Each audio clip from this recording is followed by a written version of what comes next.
Hi Madhu. Hi hi madam. Madhu, మనం రీసెంట్గా జరిగిన ఒక సంఘటన మేడిపల్లిలో జరిగింది కదా. ఆమె టెలికాలర్, ఇతను ర్యాపిడో డ్రైవర్. అవును. ఇద్దరు లవ్ మ్యారేజ్ చేసుకున్నారు. ఆమె 5 months ప్రెగ్నెన్సీ కూడా. ఆమెను అంటే వాళ్ళిద్దరి మధ్య మనస్పార్థాలు వచ్చి ఆమెను చంపడం జరిగింది. అసలు ఈ సమాజం ఇంత క్రూరంగా మారడానికి అసలు ఏం రీజన్ అయి ఉంటుందంటారు? ఎందుకు ఇలా ఆలోచిస్తున్నారు? మొన్న రీసెంట్గా కూడా కూకటపల్లిలో కూడా చూసాం, చాలా ఇన్సిడెంట్స్ చూస్తూ వచ్చాం. అమ్మాయి సహస్ర ఘటన మరో ముందుకే ఈ ఘటన. ఎందుకు అసలు సమాజం ఇలా ఆలోచిస్తుంది? అయితే కుకట్పల్లిలో సహస్ర ఘటన మరో ముందుకే మళ్ళీ ఇప్పుడు మేడిపల్లి స్వాతి ఘటన. కానీ చంపడానికి మించి ఒక పైశాచిక, ఒక క్రూరత్వం అంటారు చూసినా, చంపినా కూడా పగ జల్లారతలేదు వీళ్ళకు. చంపినా కూడా వీళ్ళ ఆవేశం తగ్గుతలేదు. చంపినా కూడా వీళ్ళు సాటిస్ఫైడ్ అవుతలేరు. సో చంపడంలో కూడా కిరాతకంగా కోరుకుంటున్నారు. ఇది సినిమాలో చూసి నేర్చుకుంటున్నారా, లేకపోతే వీళ్ళ ఆలోచన విధానం అట్లా అవుతుందా, ఇదంతా మనం సెకండరీ మాట్లాడుకుంటే ఖచ్చితంగా సినిమాలనే. ఎందుకంటే మనకు అంతకుముందు పూర్వకాలంలో ఇవన్నీ లేవు కదా. ఈ మధ్యలో క్రైమ్ థ్రిల్లర్స్ ఎక్కువ వస్తున్నాయి. క్రైమ్ సస్పెన్షన్ థ్రిల్లర్స్ చాలా ఎక్కువ వస్తున్నాయి మూవీస్. చాలామంది చూసి, అంటే వాళ్ళ ప్రభావం ఉంటుంది అని మనం అనుకోకపోయినా కూడా చంపాలనుకుంటే నార్మల్గా చంపి సరిపోతుంది. ఇంత పాయిజన్ వేస్తే చచ్చిపోతారు.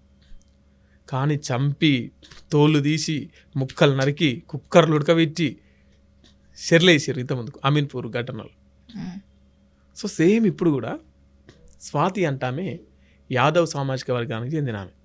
తను చేసుకున్న భర్త మహేందర్ రెడ్డి సామాజిక వర్గానికి చెందిన వాళ్ళు. వీళ్ళు వికారాబాద్ జిల్లా కామారెడ్డి గూడకు సంబంధించినటువంటి వ్యక్తులు. వీళ్ళిద్దరిది పక్క పొంటే ఇల్లు, ఇటు పక్కన ఇల్లు, ఇటు పక్కన వీళ్ళది. సో చిన్నప్పటి నుంచి అట్లా చూసుకున్న తర్వాత ప్రేమ, లవ్ స్టార్ట్ చేసుకున్నారు. లవ్ చేసుకున్న క్రమంలో పెళ్లి చేసుకోవాలనే ఆలోచన వచ్చినప్పుడు, పెళ్లి చేసుకుందామన్నప్పుడు ఇంట్లో వాళ్ళు ఒప్పుకోలేకపోయేసరికి ప్రేమ పెళ్లి చేసుకుందామని సిద్ధపడ్డారు. 1.5 ఏడాది కింద ప్రేమ పెళ్లి చేసుకున్నారు ఆర్య సమాజ్లో. ప్రేమ పెళ్లి చేసుకున్న తర్వాత పెళ్లి చేసుకొని వచ్చి హైదరాబాద్లో ఉందామని బతుకుతున్న క్రమంలో ఈయన ర్యాపిడో డ్రైవర్గా, అమ్మాయి ఇక్కడ పంజాగుట్లో టెలికాలర్గా ఇద్దరు పని చేసుకుంటూ బతుకుతున్నారు. ఇది ఎప్పుడైతే వీళ్ళకి ఈ అనుమానం ఇది ఒకటి వచ్చిందో, అది మొగోడిని ఎంతసేపు చంపేస్తుంటుంది. అది మొగోనికి అదొకటి. మొగోడు దేనైనా తట్టుకుంటాడు కానీ దీన్ని తట్టుకోలేడు. సో తట్టుకోలేకపోతే ఇంకా వేరే వదులుకొని డైవర్స్ ఇచ్చుకొని నిమ్మలంగా మంచిగా బతుకోవచ్చు. కానీ చంపడం, అది కిరాతకంగా చంపేంత వరకు వీళ్ళ ఆలోచన వెళ్ళిపోతున్నది. అట్లా ఈమెను 22 తారీఖు నాడు బాగానే ఉన్నారు. ఈ అమ్మాయి 5 month ప్రెగ్నెన్సీ అయితే 22 తారీఖు నాడు బాగానే ఉన్నారు. 23 తారీఖు నాడు 11 గంటలకు లేచిండు, బయటికి పోయిన తర్వాత హార్డ్వేర్ షాప్లోకి వెళ్ళి హ్యాక్సో బ్లేడ్ కొనుక్కొని ఇంటికి వచ్చిన తర్వాత ఈముండి, నాకు ప్రెగ్నెన్సీ 5 month కదా, ఒకసారి చెకప్కి వెళ్ళి నన్ను మా ఇంటికాడికి దించేసిరా అని చెప్పేసి మాట్లాడుకుంటున్న సందర్భం. సో ఈయన బయటికి వచ్చిండు, మస్తు కొట్టిండట. ప్రెగ్నెంట్ లేడీ ఎట్లా, ఆమెకు ఏం చేతన అవుతుంది, ఆమెకి ఏం బలం ఉంటుంది? కొట్టంగానే బెడ్ మీద కాన్షియస్ లేకుండా పడిపోయింది. బెడ్ మీద పడిపోగానే ఈమె చంపేసాడు, గొంతు కోసేసాడు. ఒక ప్రెగ్నెంట్ లేడీని, ఒక సొంత భార్యని ఎట్లా చంపబుద్ధి అయిందో నాకు అర్థం కాదు. కానీ సో మొత్తం మీద అయితే గొంతు కోసి చంపేసాడు. చంపినా కూడా మన పగ చల్లారకుండా చేతులు కట్ చేసిండు, తర్వాత కాళ్ళు కట్ చేసాడు, తల తీసేసాడు. ఇవన్నీ ముక్కలుగా నరికి ముక్కలుగా చేసి బ్లాక్ కవర్ ఉంటుంది, పెట్రోలింగ్ బయట తిరుగుతుంది, ఇబ్బంది అవుతుంది, మళ్ళీ ఏడ దొరుకుతామని చెప్పేసి బ్లాక్ కవర్లు అన్ని ముక్కలు తీసుకొని అక్కడున్న మూసీ నదిలో పాడేసిన తర్వాత చుట్టుపక్కల వాళ్ళకి అక్కడికి డౌట్ వస్తుందంట, వీళ్ళింట్లో ఏదో సౌండ్ వస్తుంది, వీళ్ళింట్లో ఏదో అవుతుందని చెప్పేసి డౌట్ వస్తూనే ఉందంట. తర్వాత వీళ్ళ సొంత చెల్లెక్కి, ఈ మహేందర్ రెడ్డి వీడెవడైతే చంపిండో వాని చెల్లెకి ఫోన్ చేసి, వదిన కనబడతలేదు, వదిన మిస్సింగ్ అయిందని చెప్పేసి చెప్పిండట. ఆమెకు డౌట్ వచ్చిందట. అట్టెట్టా వీళ్ళిద్దరు ఎప్పటికూకే గొలవలు పెట్టుకుంటారు, ఏమన్నా అయిందా, ఎటన్నా పోయిందా అని చెప్పేసి వాళ్ళ సొంత చెల్లె వాళ్ళ దగ్గర ఉన్న బంధువుల్ని ఇంటికి పంపించారు. ఇదంతా నడుస్తున్న క్రమంలోనే ఈయన పోయి మిస్సింగ్ కంప్లైంట్ ఈయనకి ఉప్పల్కి వచ్చిందట.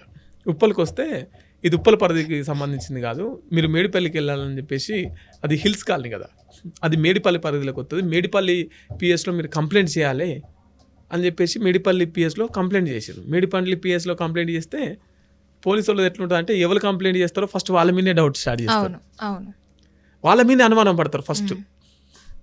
సో అక్కడి నుంచే స్టార్ట్ చేసిరు వాళ్ళు, ఎట్లయింది, ఏమైంది, ఎటు పోయింది, ఏమైంది, గొడవ, ఇవన్నీ స్టార్ట్ చేస్తున్న క్రమంలో ఈయన చెప్పే మాటలకు పొంతనే లేదు.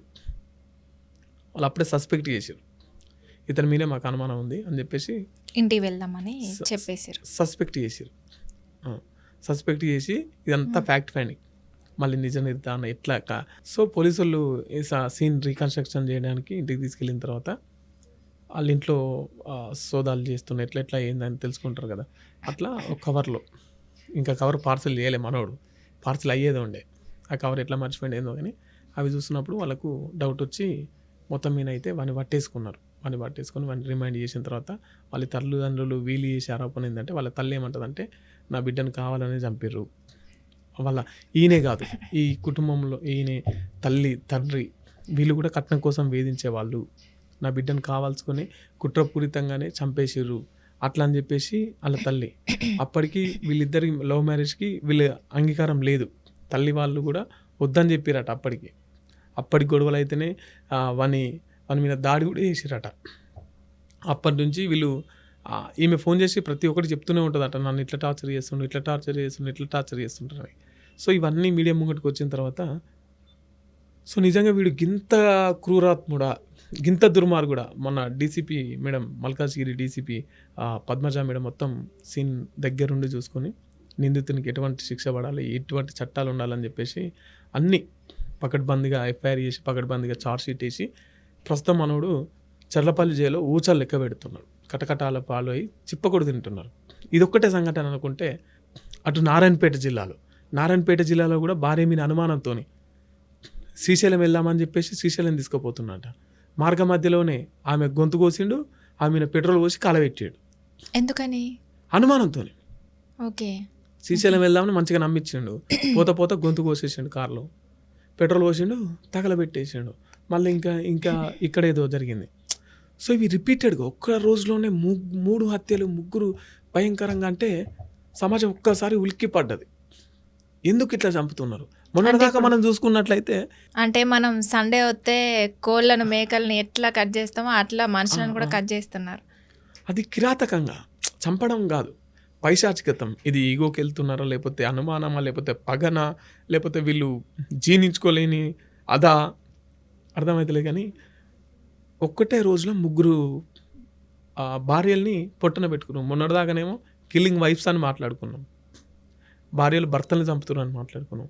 ఇప్పుడు సేమ్ ఒక్కటేసారి మళ్ళీ ఇంత సమాజం ఇంత ఒక్కసారి ఉలిక్కిపడేటట్టు ఇట్లా అయిపోయింది. అంటే ఎక్కడికక్కడ చట్టాలు కఠినంగా ఉన్నా, ఇంకేమున్నా కూడా ఇవి సరిపోవట్లేదు, ఆడపిల్లలకు రక్షణ లేకుండా పోతుంది.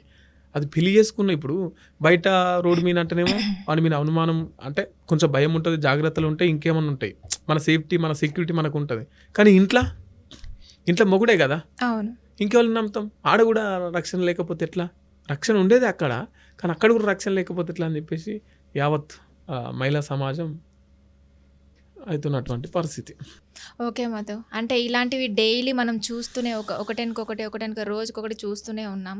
ఎలాంటి అంటే మనలో మార్పు వచ్చినా ఎవరు జనరేషన్లో సమాజంలో ఎంత మార్పు వచ్చినా వేస్టే అని అనిపిస్తుంది ఇలాంటివి చూసినప్పుడు. సో ఇలాంటి వాళ్ళను అంటే వాళ్ళు నరికేటప్పుడు ఎంత అనుభవించారో అలాంటి ఆ పెయిన్ వీళ్ళు కూడా అనుభవించాలని మనందరం కూడా కోరుకున్నాం. Thank you.